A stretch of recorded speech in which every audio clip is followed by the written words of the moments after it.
Okay, so here is another area where you see all these temples. So there's one in the back, that one back there. You have one right here. You have another one right here. You have the pillars. Of course, they've all fallen over. But all of these were pagan deities. Just, I'm telling you, what you're seeing right here is a precursor to the Christian church.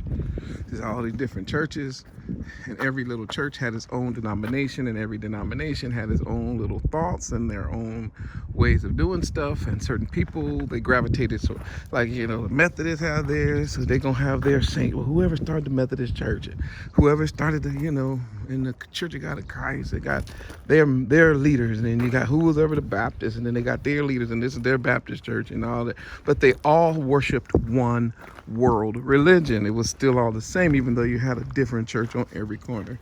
It is the exact same thing. When you look at this with new eyes, it's the same thing. So you had the mother church here up on the top, and then of course she's the Christmas church. She's the Easter church. That's the great mother church of the Catholics now, the Romans.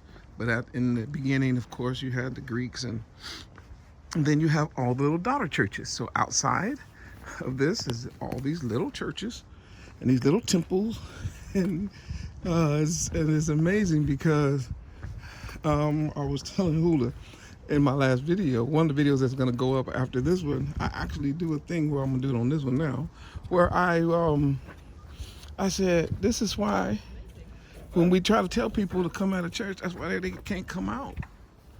When you look at this big old wall and then the temple up there, and it's the same thing you tell a person about church, and they say, but look at this big old building, and look at the work that they're doing, and look at the dedication of the people and the hard work. You mean to tell me that now you're telling me you can only follow one way, and that is you got to follow Yah?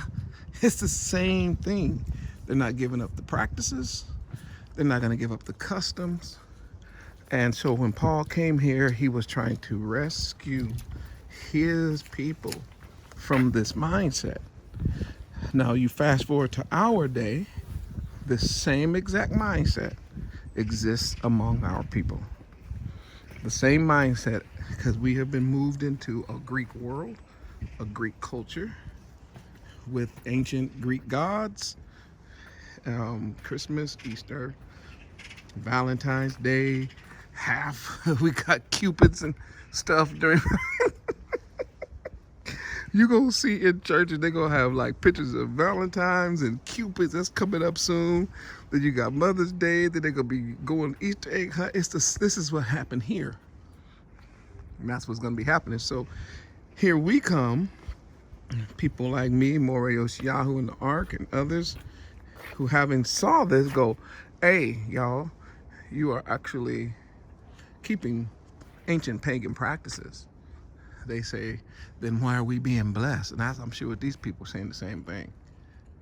You claiming that your way is the right way, but look at how big our church is, and how many people come versus how many people listen to you. So we are full circle, but it's in the text that in the last days that Yah was going to wave his hand again, and he was going to recover his people from the four corners of the earth, and then he names them. And it's exactly the same thing here, is that now he's allowing us to see it, to walk the same steps that Paul walked, and see the same thing Paul saw, in order to now relate it to our experiences today. Look at church gonna have the theater, churches are gonna have their sports arenas, churches now, baseball diamonds, church league. Y'all got basketball leagues in the churches. I'm just saying it's the same. I'll keep this video short, but my main goal was just to show you